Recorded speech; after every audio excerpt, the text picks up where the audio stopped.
I'm Tim Wagner. I'm Agriculture Outreach Coordinator for the Isaac Walton League, and I work principally in Iowa and Illinois on a range of ag and water quality issues. We decided to come out and pay a visit today to Bruce Carney, farmer here in Maxwell, Iowa. Bruce was gracious enough to speak at our national convention back in July here in Des Moines. Just wooed the audience on his story about how he came into the regenerative agriculture soil health business from conventional farming. His operation fits so well with kind of the overarching theme of the Isaac Walton League's agricultural policy and our things that we try to promote with regenerative agriculture and building soil health, i.e. cover crops, no-till, livestock integration in an operation, building the soil health and organic matter, addressing water quality, producing healthier food for healthier people, those kind of things. And Bruce has just done a great job, and he's got a really good story to tell, and that's why we're here today. Bruce Carney with Carney Family Farms. What we do here, what we are, is basically a multi-generation farming operation with now 4 generations involved. What we're starting with here is a degraded resource, and I'm talking about soil, environment, water quality, multiple things across the spectrum of the environment. What we try to do is look at regenerating our soils with the practices that we do. We raise beef, pork, sheep, poultry. We try to do everything as natural as we possibly can. Stay away from GMOs and chemicals and pesticides and that sort of stuff. Just adaptive grazing, the way we graze our animals is just putting the animals in the right place at the right time for a specific objective outcome of it. And in soil health, the biggest thing I think that we look at here is organic matter. If you just raise your organic matter 1%, that holds like 27,000 gallons of water. What could that do if we raise organic matter by 1% across every acre with the flood control that we need? All the flooding that's going on today could just be held in the land where it fell, as opposed to running off and draining it as quickly as we can. Add diversity to your system. At least reduce and then maybe eliminate some of the chemicals and pesticides and things that we use out there. And I think it's proven that you can after you do it for a long enough period that we can reduce some of that stuff. I'm not sure everybody understands what walked off the farm when animals walked off the farm. It's a huge resource that we've replaced with commercial fertilizers that don't work. If you have healthy soil, you're going to have healthier plants.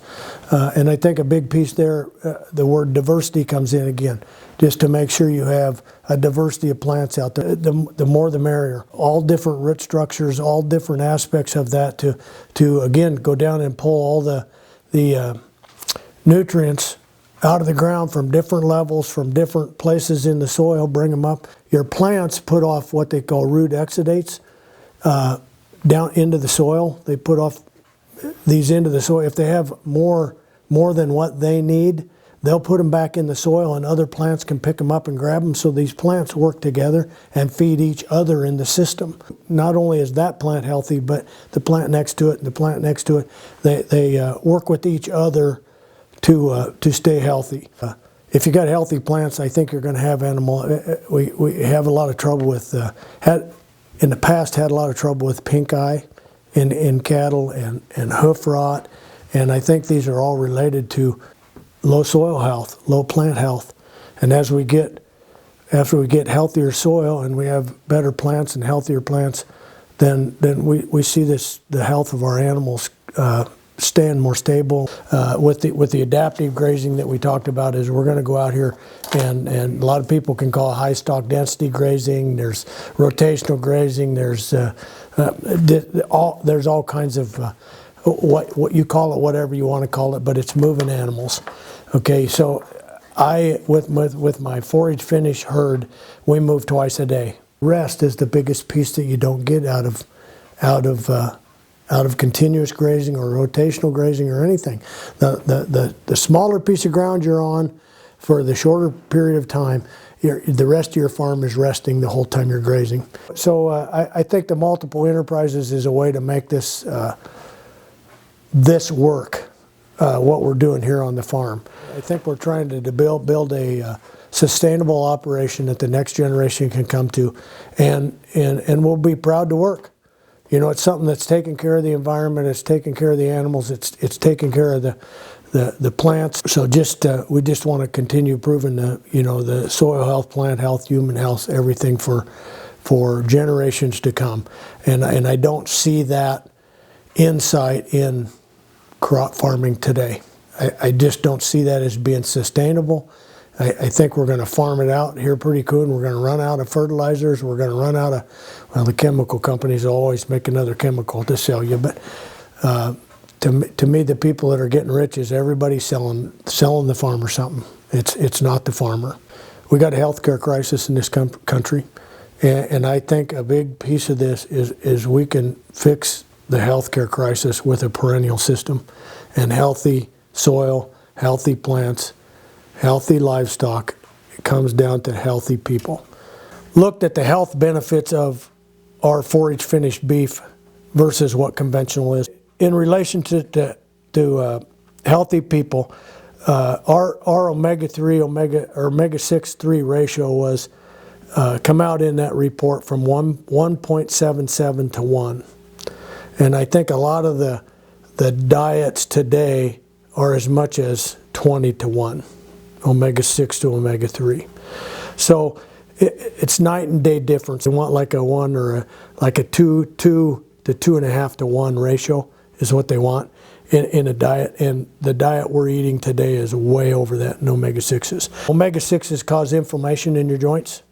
It causes heart disease. It causes autoimmune disease. So there's a lot of things out there that are running rampant right now in the healthcare industry that are caused by the food we're eating. They're caused, and not, I'm talking about beef, and I'm talking about what we tested here, but I think it goes down to all the other food that we eat, fruits, vegetables, all the preservatives that are put on them to ship them halfway across the country instead of buying them local.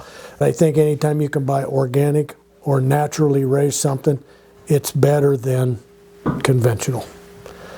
Just because it's got to be closer to what you want and away from all the chemicals and antibiotics and everything else that's getting used today. And we're just way out of balance today with confinement beef, with our diets. A lot of the bags of food that you buy on the shelf or the boxes of food you buy on the shelf today, I think they have no nutritional value for us. But yet we put them through our body, and your body has to process all that food and work twice as hard to get nothing out of it. So we're overworking our systems and our bodies to a point that they're getting diseased. Forage finished beef on pasture, I guess I'd make the comment that it costs more. It costs more if you go to the grocery store and buy it. Look at the label and know what you're buying, because I think there's a lot of forage finished products getting put on the shelf that maybe really aren't forage finished products and don't have the omega-6-3 ratio that you want. If you look at it as your health and your human health and part of the whole system, if you don't have to go in and get fixed because of a heart attack or get fixed because of arthritis or inflammation in your joints or whatever, and your hospital costs are lower, it's okay to spend more on food. And I'm not just talking about beef, okay? I'm talking about everything. Fruit, vegetables, the whole package. I think you need to look at what you're looking at, what you're buying, and what you're putting into your body. But I think that at the end of the day, I think the healthcare crisis that we are in today could be solved just by the food we eat. I want to do this. I want to make it something my kids want to come back to and they want to pass down to the next generation. So,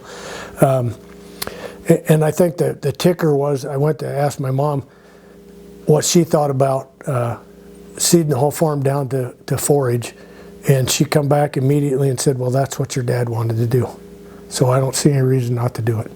So that was kind of the kicker that said, it's okay to do this. This is what this farm was meant for. So.